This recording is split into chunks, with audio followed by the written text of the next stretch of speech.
Voter പട്ടിക ക്രമക്കേടിനെതിരെ ബീഹാറിൽ India സഖ്യത്തിന്റെ നേതൃത്വത്തിലുള്ള വോട്ടർ അധികാർ യാത്ര രണ്ടാം ദിവസത്തെ പര്യടനം ഗയയിൽ പൊതുസമ്മേളന പരിപാടികളോടെയാണ് അവസാനിക്കുക. അതേസമയം സാസറാമിൽ നിന്ന് ആരംഭിച്ച യാത്രയ്ക്ക് മണ്ഡലത്തിലൂടെ ഉടനീളം വലിയ ജനപങ്കാളിത്തമാണ് ലഭിച്ചത്. വിവരങ്ങളുമായി സ്വാതി സന്തോഷ് ചേരുകയാണ്. സ്വാതി, രണ്ടാം ദിവസത്തെ സമ്മേളനം, ആ യാത്ര വലിയ തരത്തിലുള്ള പ്രാധാന്യമുണ്ട്.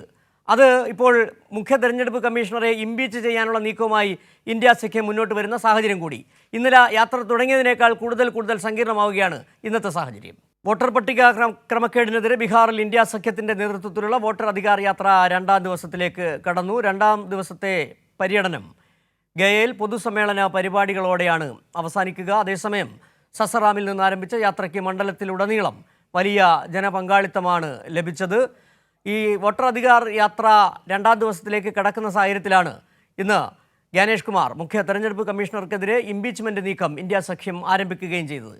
വോട്ടർ പട്ടിക പരിഷ്കരണത്തിൽ, ബീഹാറിലെ വോട്ടർ പട്ടിക പരിഷ്കരണത്തിലും വോട്ട് ക്രമക്കേടിലും ഇന്നും പാർലമെൻറ്റ് പ്രക്ഷുബ്ധമായി. പാർലമെൻറ്റിൻ്റെ വർഷകാല സമ്മേളനം ആരംഭിച്ചതിന് ശേഷം തുടർച്ചയായി 15 ദിവസമാണ് ഇതേ വിഷയത്തിൽ പാർലമെൻറ്റ് സ്തംഭിക്കുന്ന സാഹചര്യം ഉണ്ടാവുകയും ചെയ്തത്. ഇപ്പോൾ സ്വാതി സന്തോഷ് ചേരുകയാണ്. സ്വാതി, എന്താണ് വോട്ടർ അധികാർ യാത്രയുടെ രണ്ടാം ദിവസത്തെ വിശേഷങ്ങൾ?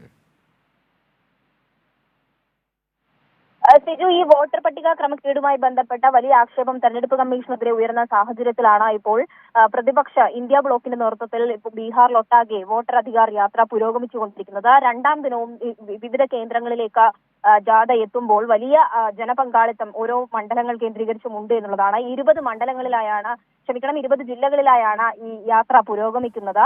സെപ്റ്റംബർ 1 അവസാനിക്കും. അതേസമയം തന്നെ ഈ പല മണ്ഡലങ്ങളിലും രാഹുൽ ഗാന്ധി ഉൾപ്പെടെയുള്ള പ്രധാനപ്പെട്ട നേതാക്കൾ സംസാരിക്കുമ്പോൾ തെരഞ്ഞെടുപ്പ് കമ്മീഷനെതിരെ ഗുരുതരമായിട്ടുള്ള ആരോപണങ്ങൾ വീണ്ടും ആവർത്തിക്കുന്നുണ്ട്.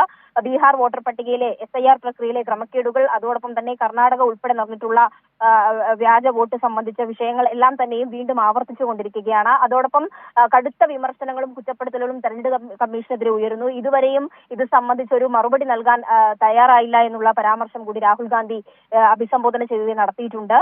ഇന്ത്യ ബ്ലോക്കിന്റെ നേതൃത്വത്തിലുള്ള ഈ CPM-ന്റെയും CPIM-ന്റെയും ഒക്കെ നേതാക്കൾ ഈ യാത്രയിൽ പങ്കാളികളാകുന്നുണ്ട്. RJD-യുടെ നേതാക്കൾ ഈ യാത്രയിൽ ഉടനീളം ഉണ്ട്. എന്തായാലും പാർലമെന്റിലടക്കം ഈ വിഷയം വലിയ ചർച്ചയാവുന്ന ഘട്ടത്തിൽ കൂടിയാണ് ഇന്ത്യ ബ്ലോക്കിന്റെ നേതൃത്വത്തിൽ ബീഹാറിലും ഇത്തരത്തിലൊരു യാത്ര പുരോഗമിക്കുന്നത്.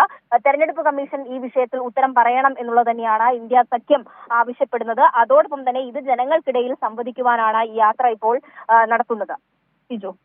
ശരി, സ്വാതി സന്തോഷാണ് വോട്ടർ അധികാർ യാത്രയുടെ വിവരങ്ങൾ പങ്കുവച്ചത്.